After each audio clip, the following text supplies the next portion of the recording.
upande wa treasury. Jambo la kwanza, tungependa kuomba kwamba mara moja tuwe na lifeline fund.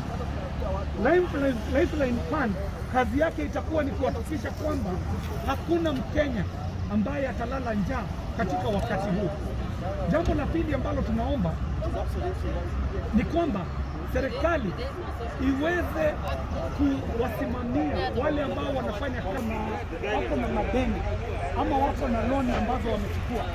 Tunaomba kwamba serikali iweke mpangilio wa kuondoa yale ambayo tunaita interest, wakuwe na interest waiver katika loan zao zote ambazo wako nazo, ikiwa yeye ni mwenye gari katika transport, awe ni mtu mwenye biashara ya hoteli ambayo alichukua loan, awe ni mtu ambaye anafanya, mtu yeyote ambaye anafanya kazi wakati ambayo yuko nayo.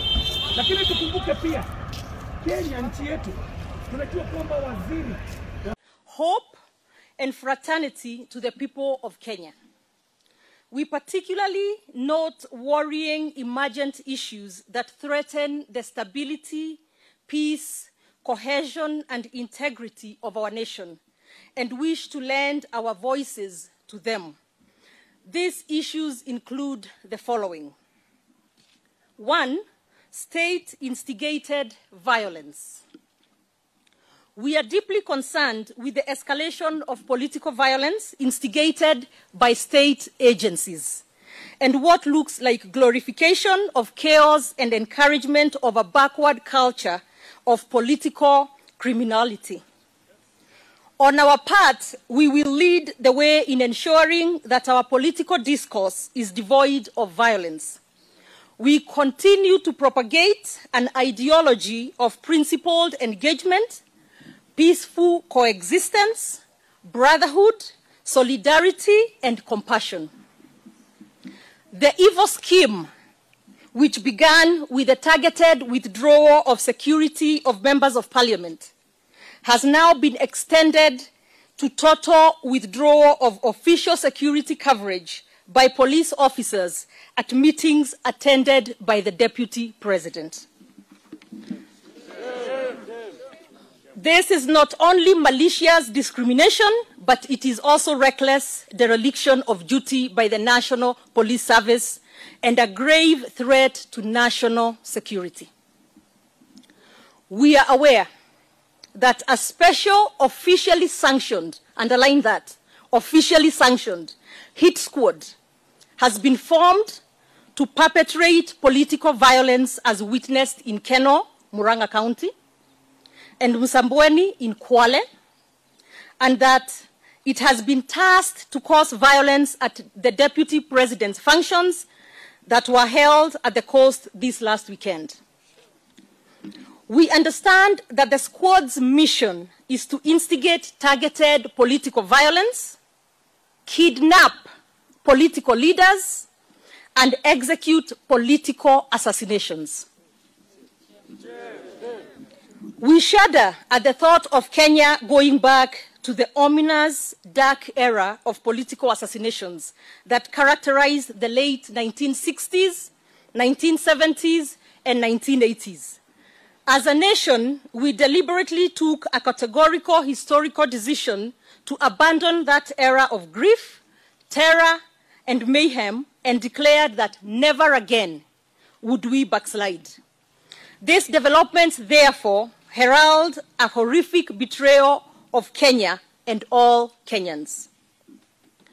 As a civic duty, we have relayed this information to the relevant authorities with details that include the name of the squad commander and the specific identities of the officers involved. We demand that this illegal hit squad be disbanded immediately. We also demand that the Inspector General of Police takes charge and ensures that all officers deployed at political meetings, rallies, by-elections, and indeed all other electoral events are in official uniform and have their service numbers and names prominently displayed on their badges. We urge the international community, And here I will specifically reach out to our friends, the United States of America, the European Union countries, the United Kingdom, and also including the African Union and African nations and the United Nations to turn its focus on Kenya and help this country avoid a precipitous descent into political meltdown as next year's elections draws near.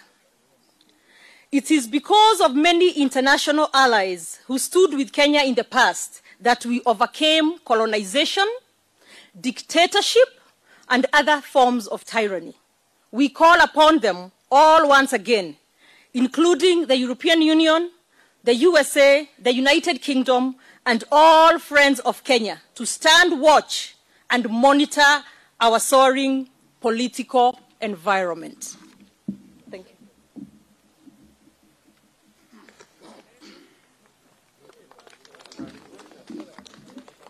Yes, we continue with the statement. Breakdown of the rule of law. The state is pushing the country towards the collapse of the rule of law and emasculation of oversight of institutions. Worrisomely, we are witnessing the return of detention without trial through the misuse of the police and the criminal justice system, where individuals are held without the benefit of a judicial hearing. The courts should not allow themselves to be intimidated and weaponized for political purposes by the political actors in privileged positions. They should stand firm and uphold their independent constitutional mandate to uphold the rule of law and protect human rights. We urge the Chief Justice and the entire Judicial Service Commission to address this worrying trend and safeguard the independence of judiciary.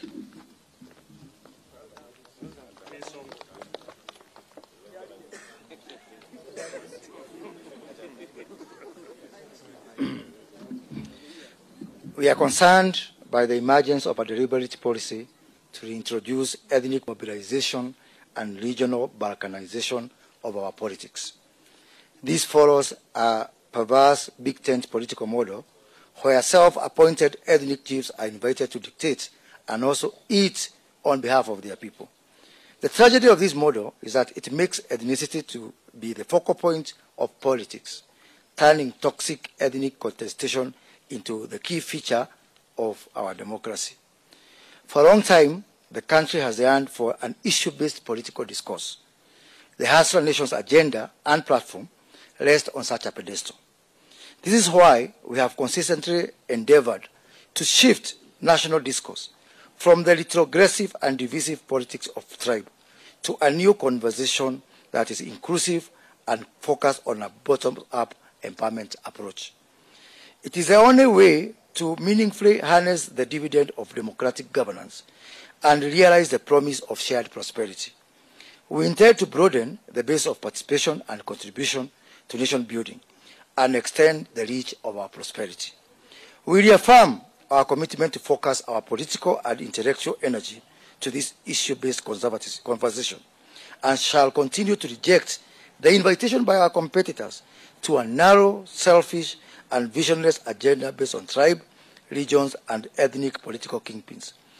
The Hustler Nation is about empowerment. It is not about power. It is about jobs, not about positions. It is about enterprise, not about entitlement. More importantly, it is a promise of creating possibilities that ensure that every dream stands a chance to become a reality. It is not a contest between the rich and the poor. Every one of us is a hustler in the sense that we've had to overcome so many challenges in life. In this country, so many people for so long are used to a top-down approach, we realize the agony of them trying to get used to a bottoms-up approach. Thank you.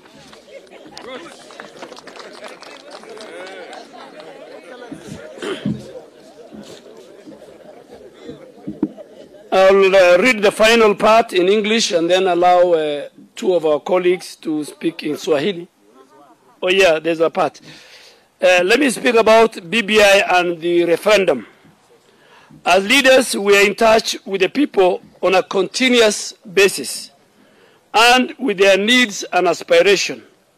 We reiterate our earlier position that constitutional changes are not a priority for the nation, and a consensus building is the way forward, and that issues that we raised last time in this same venue needs to be addressed and build a one united Kenya where there will be no contest in the change that is anticipated in the Constitution. We remain, as a group, we remain committed and focused on the people's needs, and these include the revival of the economy, addressing the health of the people of Kenya vis-à-vis the COVID-19 epidemic, the education sector, including our children going back to school, the agriculture and other social challenges that face our people. Should the country be forced into a referendum, hypothetically I'm saying, then citizens should be provided with information on what is being changed, for what purpose, in whose benefit, and in accordance with the Bill of Rights and the constitutional provisions.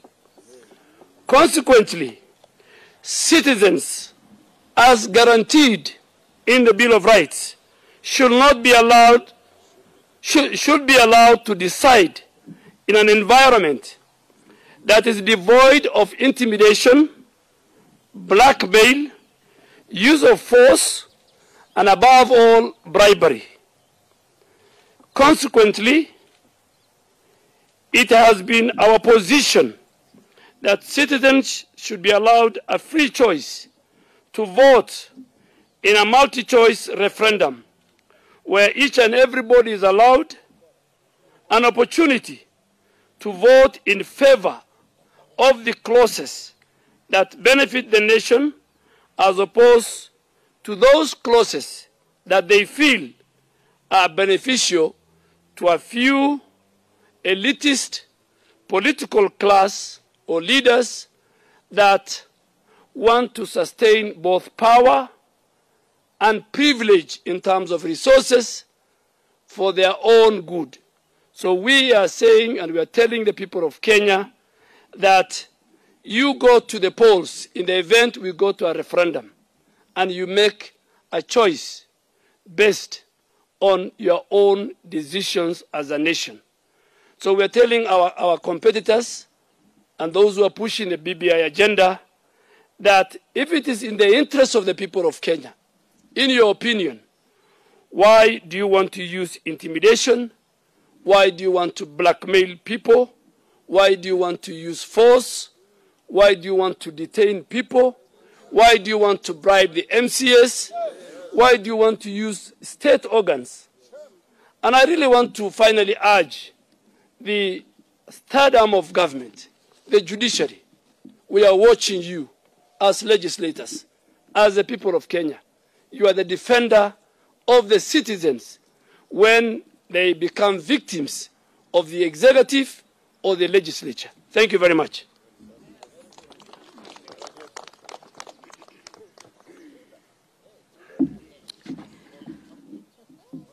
In conclusion on our agenda today, as a caucus, we agreed to focus our energies in championing of pro-people bills. And in particular, we looked at key parliamentary or legislative proposals that have been before the House or are before the House currently. And we looked at the agriculture sector, where we noted that the AFA Act that was passed in 2013 did a great disservice to the agricultural sector in this country because what it did was to amalgamate all the boards of the various parastatals into one big institution called AFA, that has therefore meant that there hasn't been real focus and real attention being paid on key issues affecting various farmers in different areas. In particular, we saw the boards, we saw less focus on the tea board, coffee board, dairy board. All those boards need to now be separated so that we can be able to put more energy and more resources. So to this end, we will be pushing for the operationalization of the Tea Act that was passed last year in December. We will be looking at ensuring that the coffee bill, the proposed coffee bill, sugar bill, crops amendment bill that in particular looks at cashew nuts, coconut, and bixa. And we'll also be looking at Mira, which currently lacks legislation, and there's a problem of market linkages between the Mira farmers and the market within the country and out of the country. We'll also be looking at livestock to ensure that there's proper legislation around livestock and market linkages of the same. And we will be looking at the nuts and oil bill that is being proposed so that we can be able especially to give more support to our farmers in coastal area, in particular those that are dealing with coconut, cashew nuts, and also macadamia across the country. So those are some of the things that we'll be looking at going forward. And we have also discussed the whole issue of unemployment. And you know that as members of parliament, we believe that it is time to start thinking about using a bottom-up approach in the policies that we make as a nation. And we know that many people are challenging what is this whole narrative that we have for the hustler nation. And they're saying it is time to place the issues that affect the people at the bottom pyramid of our country on the table and make sure we come up with policies and come up with legislation that will help improve this lot of people who are the majority in the country. That is what it means for us to push the narrative of the hustler. And so you're going to be seeing a lot of pro-hustler proposals and legislation coming before the House. We'll be looking at how we can create more employment for the people that are at the bottom pyramid. We'll be looking at how we can improve the skills of those people and ensure that they can earn a decent living going forward. So that will be the most important agenda for us. And you'll expect that we'll use our numerical strength to make this happen because we have the numbers, as you can see. And we are asking the rest of the members of parliament to support us in this critical agenda. In conclusion, as leaders from diverse backgrounds, we reaffirm our commitment to pursuing the peaceful coexistence of all our people, building on our national unity, revitalizing the economy, and promoting a democratic culture of issue-based politics. Thank you, ladies and gentlemen.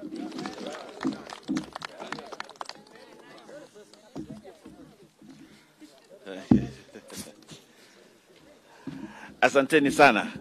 Sasa tuna taarifa ambayo tutaitoa kwa Kiswahili kwamba sisi ni viongozi ambao tuko katika mawazo mamoja ambayo tunafikiria kuboresha maisha ya Wakenya.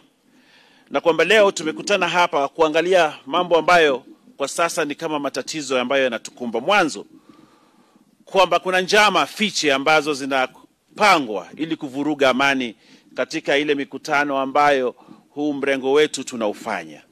Ukiangalia kule Kilifi na Mombasa wakati tulipokuwa na mikutano iliyopita wiki hii kwamba hakukuwa na walinzi wa usalama wa kutosha wakati ule naibu wa rais akifanya mikutano. Na hii ni kwamba tunapata nafasi ya kwamba wale ambao wanataka kuvuruga amani katika ile mikutano wanapata nafasi ya kuingia pale. Ya pili kwamba wajumbe wetu wengi sasa wamepokonywa wale walinzi wao. na kwamba hawa sasa wako katika hatari, na kwamba wale ambao wanapanga njama ya kuvuruga amani katika ile mkutano alafu baadaye waje walaumu wale wafuasi wa Hustler Nation ndio wanapata nafasi kuingia pale. Kwa hiyo tunaambia Inspector General wa polisi kwamba ni kazi yake ya kikatiba ya kutoa usalama katika mikutano yote ambayo naibu wa rais na hawa wabunge na viongozi ambao tuko nao katika mikutano yao. Hiyo ni kazi yake kikatiba na lazima aifanye kama vile katiba inasema. Asibague hawa wale. Manake katiba haikumwambia abague. Yeye lazima atoe usalama kwa kila mtu. Na hiyo sio tafadhali. La muhimu tena ni kwamba sisi kama jamii ya Hustler Nation na vile tukiongea na watu wetu kule, tunasema kwamba hatutaki taifa la Kenya lirudi katika ile miaka ya 60 na 70 na 80. Kwamba hayo mambo yamepitwa na wakati. Demokrasia Kenya imeimarika.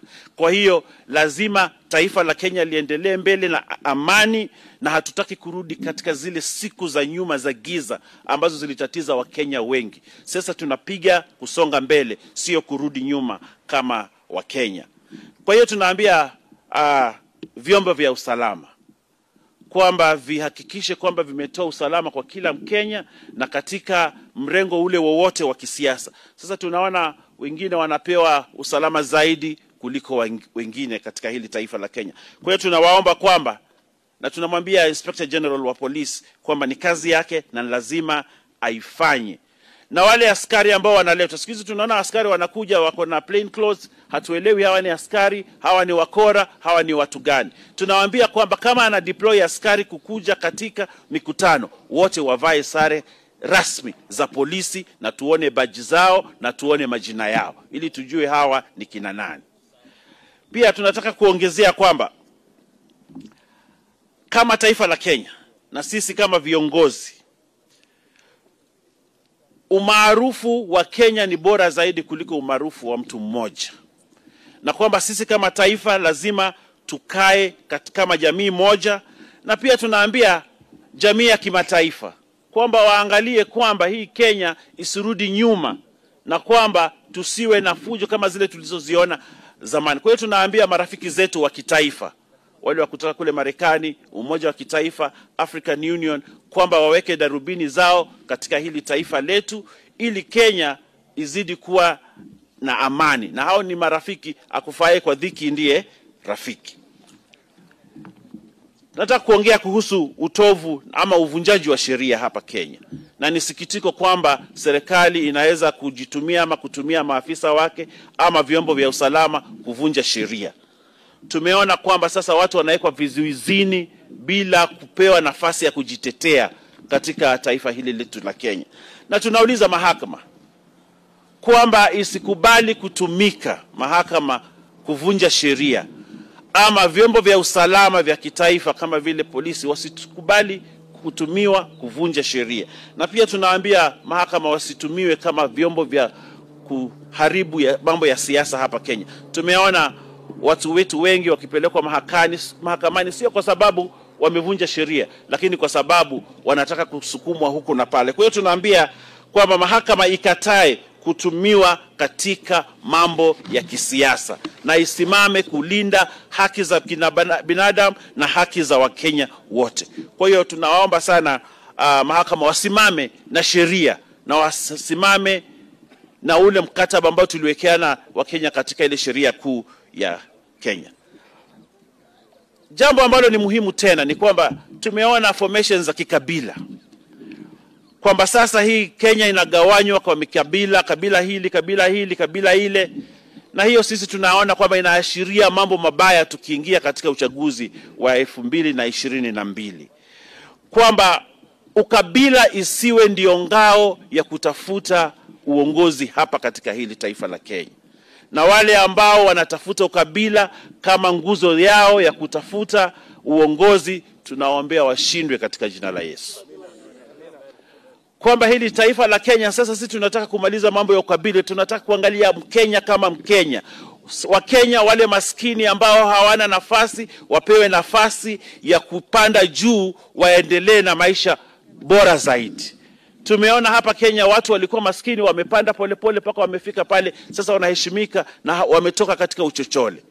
Lakini tukitumia mambo ya ukabila, tunatafuta nafasi kubwa za uongozi kwa watu kidogo na kuacha wale maelfu wa Kenya wakiwa pale chini. Kwa hiyo tunataka kusema kwamba sisi tunaona kwamba watu wote ni wa Kenya na sio watu wa kabila hili na wa kabila hili. Sisi tunataka kutoa watu katika umaskini na katika ule uchochole wapande pale juu, na hiyo ndio philosophy ya Hustler Nation. Na sisi tunasema kwamba Hustler Nation ni kwamba watu wawezeshwe, wale ambao wako chini wawezeshwe, wapande pale juu. Sio wale ambao wanatafuta mamlaka kwa kupitia wale wa chini alafu baadaye waje wawaache pale chini. Sisi tunasema kwamba ni wakati wa kila Mkenya kupata nafasi ya kuboresha maisha yake. Na hiyo ndio philosophy, na hilo ndio maneno ambayo sisi tunataka kuambia Wakenya, kwamba kila Mkenya ambaye yuko katika hili taifa ako na nafasi ya kupanda kutoka pale yuko apande juu na aendelee na maisha, sio kutengeza mamlaka na kupatia mamlaka watu kidogo ukifikiria kwamba umebadilisha taifa. Kwa hiyo nikimalizia, nataka kusema kwamba mambo ya BBI na referendum, priority ya Wakenya sasa ni kuboresha maisha yao, sio mambo ya BBI. Na kwamba Wakenya wako na mambo mengi muhimu zaidi ya kuangalia: kukuza uchumi wao, kuhakikisha kwamba taifa linaenda vizuri, kuhakikisha kwamba mambo ya COVID tunapigana nayo na kupigana na umaskini, sio kuhusu mambo ya BBI. Lakini hata kama watalazimisha kwamba watu waangalie mambo ya BBI, tunasema kwamba Wakenya wapewe nafasi ya kujisomea wenyewe hii BBI, wajue ni nini ambacho watapigia kura katika ile BBI. Na pia kusema kwamba tunataka hayo maoni ya BBI yaorodheshwe na kila Mkenya apewe nafasi ya kuchagua lile analotaka, apige tiki ile ambayo anataka, ile ambayo hataki apige wrong, ili kila Mkenya awe na nafasi. Yale ambayo hayataki, yale ambayo hakubaliani nayo, aachane nayo. Yule anakubaliana nayo, abebe, tuende mbele kama taifa la Kenya. Kwa hiyo tunasema kwamba Wakenya wawezeshwe. Kama BBI lazima ipite, na vile tunaona watu wanalazimisha, basi wapewe nafasi ya kujichagulia yale wanataka na yale ambayo wanayakataa. Nikimalizia, nataka kusema kwamba kama viongozi ambao tumetoka katika fikra moja na fikra ambazo zinafikiria kupeleka Wakenya mbele, sisi tunataka amani katika hili taifa la Kenya. Taifa la Kenya kunawiri, na taifa la Kenya kujengeka, lazima kuwe na amani na kila mtu apatiwe nafasi ya kuenjoy demokrasia ya hapo ambayo iko katika hili taifa la Kenya. Nataka nimalizie hapo, niseme asante. Wale ambao wana maswali, nafikiri kuna watu watajibu.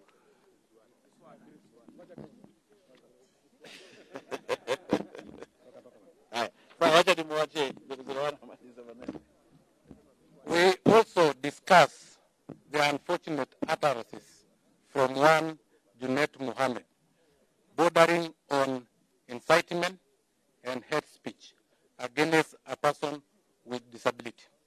And these have been a trend, and we know and we have witnessed in our neighboring countries. Such trends, when they start, then persons with disabilities are sacrificed for witchcraft and sorcery. And it cannot be a coincidence that we have lost one Christopher Nderito just last week through a road accident by a DK car, and yet the police spokesperson deny knowledge of that DK car. Yet we know every DK car has a work permit that shows who is in the car and where is the car going to and who is the driver. We have also faced that child with cerebral palsy in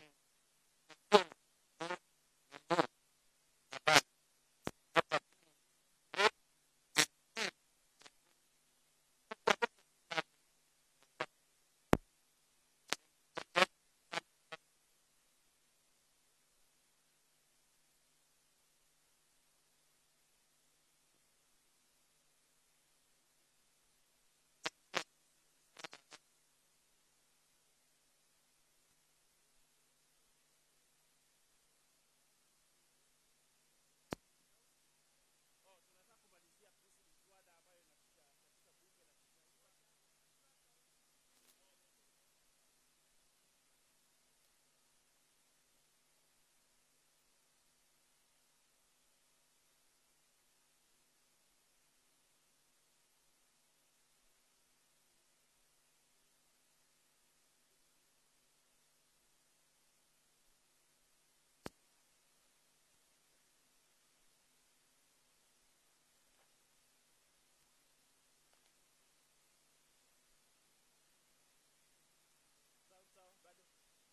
Sawa, haya sawa. Tunataka kuongea kuhusu miswada ambayo iko mbele ya bunge kwa sasa, miswada ambayo ni muhimu kwa Wakenya, ambayo sisi tunataka kupatia kipaumbele bunge likifunguliwa, na kwamba hawa wabunge ambao wako hapa watapatia support hii miswada. Mwanzo kuna ile T Act ambayo kwa sasa ilitiwa sahihi, na tunaomba serikali kwa sasa ihakikishe kwamba wamefanyia operationalization ya T Act kwa haraka sana, ili wale wakulima wa chai wapate manufaa ya ule mswada ambao ulipita pale bunge. Vile vile kuhusu mambo ya kahawa, mswada uko pale bunge kuhusu mambo ya kahawa, na sisi kwa nia moja tumesema kwamba tutahakikisha kwamba huu mswada ukifika bunge utapita kwa haraka iwezekanavyo, ili wakulima wa kahawa waweze kupata manufaa. Kuna mswada ambao unakuja wa Crops Amendment Bill ambao unahusisha mambo ya biksa, mambo ya korosho na mambo ya minazi ambayo ni mimea ya pale pwani. Na tumekubaliana kwa kauli moja kwamba huu mswada ukifika bunge tutaupigia pondo na kuhakikisha kwamba umepita na wananchi wa pwani wasaidike na wafaidi ile mimea yao pale chini. Pia kuna mswada wa sukari ambao unakuja pale bunge, na mswada ambao kwa kauli moja pia tumekubaliana tutahakikisha kwamba huu mswada umepita ili wakulima wa sukari wafaidi na wafaidike katika kuna mswada pia wa kuhusu mambo ya maziwa ama milk regulations ambazo pia zinakuja bunge. Na tunawauliza sio wabunge sisi pekee, na wale ambao wako nje pia wahakikishe kwamba tumeshikana na kuungana na kuhakikisha kwamba Wakenya wamepata faida katika ile maziwa ambayo inatoka katika mashamba yao. Na wale wakulima wa miraa pia mswada wao ukikuja, sisi kama wabunge na viongozi ambao tuko hapa tumekubaliana kwa haraka tutapitisha haya mambo ili Wakenya wapate nafasi ya kufaidi mimea yao na pia kufaidi ukulima wao. Tunasema kwamba Kenya bado ni nchi ambayo inategemea ukulima, na sisi tutahakikisha kwamba tumewaunga mkono wakulima na wakulima wapate faida kubwa. Maanake wakulima wengi hapa Kenya bado ni mahasla, na tutawapatia nafasi kuhakikisha kwamba they have succeeded from their hustle. Asanteni sana, Mungu awabariki. My responsibility here is going to be very brief, to take questions on behalf of these 139 members of Parliament who are here. And for the record, the 23 who are not here and who endorsed the statement. Some came in the morning and went for other responsibilities. Others went for responsibilities in their counties, like the Mandera team, who have a security meeting at back home. And so the total of us were 162 who endorsed that statement, but it's only 139 who are available here for this statement here. We will take 4 questions, and then because this is a statement that has been endorsed by others, we don't want to deviate from the statement. So I'll take 4 questions, and those 4 questions should be relevant to the subject that we have raised here. Chemutai? 4. Another person so that I count NTV, KTN, and Ebro. On behalf. Kama sijapik mtu mwingine mpatie maswali yenu yeye hawa waulize. Well, I have only one question. My name is Chemutai Goin from Citizen TV. Volume. During the last meeting, you held a similar meeting. There was various proposals that you wanted added to the BBI document. Well, the process has now gone on. Of course, some of them were not accommodated. And now with the process having moved to the assemblies, my question would have been to the Deputy President himself. What is your message to the county assemblies that are leaning towards you, the MCAs as they go to vote? Should they support it? Should they reject it, even as you continue to agitate for a multiple choice referendum? Thank you. Second question. Good afternoon, Majority. Good afternoon. My name is Kennedy Muredi from NTV. Of course, we know you, Muredi. Proceed. You seem to be popular behind here. Now, on the question on the allegations that have been raised with regards to the attempts on all of you, and most likely, and more so the Deputy President, probably if you're sharing the list as you have shared with the authorities, we'd also want you share it with us, because some of them are very grave and they will need some substantiation. Thank you. On the security issues? Yes. Okay. Eliphas? My name is Jeff Kirui from KTN News. Yes. My question is regarding Parliament is expected to resume tomorrow, and there are two bills which are actually crucial in this BBI exercise. That is the referendum bill by COIC and the referendum bill by the JLAC.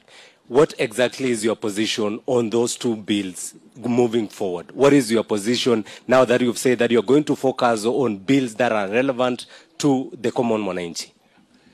The last one. Okay, I'm Hemba from Ebro TV. Maybe my question will have actually been directed to the Deputy President, William Ruto. Maybe is the issue about your security, Mheshimiwa. You have never actually come out in public and claim that, okay, your life is in danger. Maybe I wish that you just tell the Kenyans whether indeed your life is in danger or not. And then also, as the Parliament resumes tomorrow, it is alleged that this Lugari member of Parliament is planning to move a motion to impeach you. Are you ready to bite the bullet? Okay, thank you. I will group these questions into three. There is the question of BBI, which Honorable Duale will respond. There is the question of security, generally for security, the two questions on security from Mureithi and Kayemba, and will be answered by Senator Susan. I'll leave Duale to be the last one. Wait, hold on. Leader majority. Yeah, you'll be the last one. And then the question of impeachment will be answered by Linturi, and I'll start with that one. Linturi, please.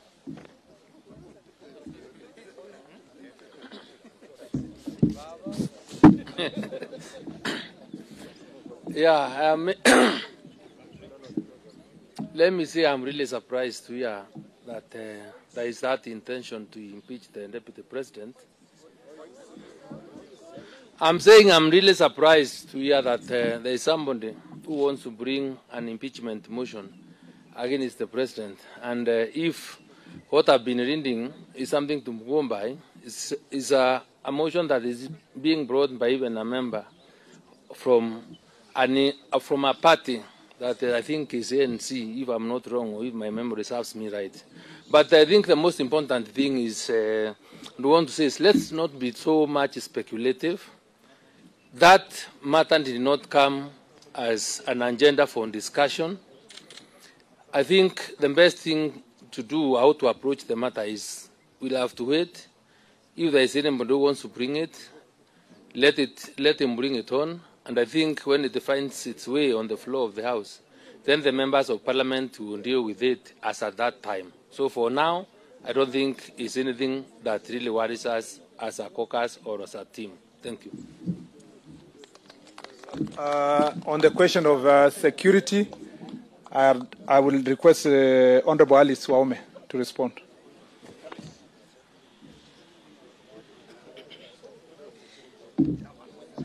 Members of the press, I have been asked to answer the question on security. You know, we have said in the statement that the members' security, many members of Parliament have had their security withdrawn. That, of course, answers to the vulnerability of members if we are going for meetings without security. And we have called upon the relevant office of the IG to take into account and provide security as and when members of Parliament and even this team is having their political meetings or any other meetings elsewhere or within the country. We've also asked that the police to be sent, the security assigned to those meetings be designated and have the relevant uniform and their numbers properly identified for purposes of accountability.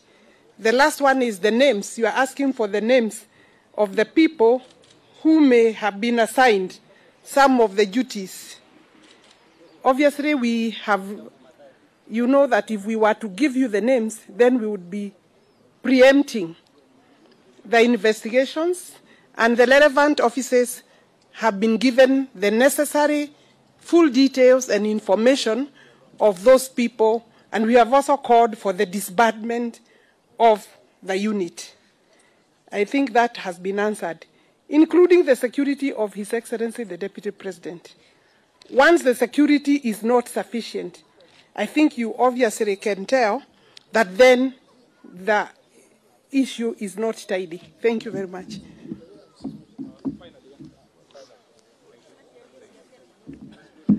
I have two issues, or three issues to answer. One, let me help my brother Linturi on the matter of impeachment. An impeachment of a deputy president, from my experience as a former leader of majority, who was there when Amos Kimunya was impeached, who was there when Moses Wetangula was impeached, who was there when Minister Kaimenyi survived. I was there when the process of impeaching Anne Waiguru was there. It's not a birthday party. It's not a walk in the path. And you look at the person who is driving this. You go dissect Ayub Savula. And then you understand that the carrier of the matter doesn't deserve a comment. But let me tell you for free. Let me tell you for free. And I want to tell them and dare them. I want to dare them. Let them not discuss the impeachment of the deputy president in bars, in funerals, in the apartments of their girlfriends. Let them bring it to the floor of the House, starting tomorrow, Tuesday, when the House resumes. So we dare them, whether, here, we're telling them, all of them, the ODM, the ANC, the Wiper, the Kelewekes, please go sit somewhere, bring the impeachment. We are ready for you. On the issue of BBI, we said it's not our priority, it's not a priority for the country. We have said it that consensus is the route so that we don't have a divisive referendum that divides the country. But our competitors are the architects of ethnic mobilization, ethnic and regional balkanization. Their intention is to divide the country. And we are telling them, whether you bribe the MCS, whether you do it, ultimately, and that's why it's called a popular initiative, under Article 250, I think, 1 of the Constitution. It is popular initiative because it belongs to the people. It doesn't belong to IBC, it doesn't belong to the MCS, and we are saying, if worst come to the worst, give the people of Kenya their democratic right to choose from the menu that the people of northern Kenya can choose, the people of Mount Kenya can choose, the people of Nairobi can choose, the people of the Rift and Western and Nyanza can choose. Do not force people on an item that they have a constitutional right, which is called a popular initiative. I think the final question was on the bills before the House. There are two bills before the House on referendum law. One is with the COIC, chaired by Honorable Kioni, and the other one is with the JLAC, chaired by Honorable Muturi Kigano. The Speaker made a communication that ultimately he doesn't want to have two parallel bills. So when we go back, that is a function of the House Business Committee, that's a function of the committees. When those bills come to the floor of the House, as a group, we will make our position known both in the second reading and in the third reading, in both houses. And I want to make it also very, very clear that this BBI should not be proposed. The proponents are in a dark room. Take it to the people. Explain to the people. And I was very, very shocked. Very shocked. And I want to challenge him, the former Prime Minister, lying openly that if BBI passes, Turkana County will get 20 million. I want to challenge him. 20 billion. I want to challenge him. there's mathematics, you know. I remember the little algebra I did when I was in school. And quadratic equation. Turkana in the formula in BBI. And I want them to challenge me, and I'm challenging them to a contest. Turkana, Marsabit, Isiolo, Tana River, Lamu, Samburu, Wajir, Mandera. If BBI passes, the Tharaka Nithi, they are the 8 counties that are losing. I'm challenging the ODM brigade led by the former Prime Minister. Don't lie to the people. At your age, you don't lie. No, at your age, no. At your age, you don't lie. And I want to thank the governor of Turkana. I want to challenge them. In that formula in BBI, if you do the mathematics, Mr. Odinga, if you do the mathematics, Turkana County now is getting 11 billion. Turkana County will get 9.8 billion. I'm not saying it. So you can see a whole proponent of BBI is lying to the people of Turkana. And the same thing, he wants to come to Mandera and lie. And if you go to these counties, in fact, the 2-3 worst counties that are losing over 2 billion is Isiolo, Lamu, and Tana River. Thank you very much. God bless you. Your Excellency, Deputy President. Excuse me, Your Excellency, the Deputy President. Is your life in danger? The Deputy President, his spokespeople have spoken. His life is not in danger. He is well and good.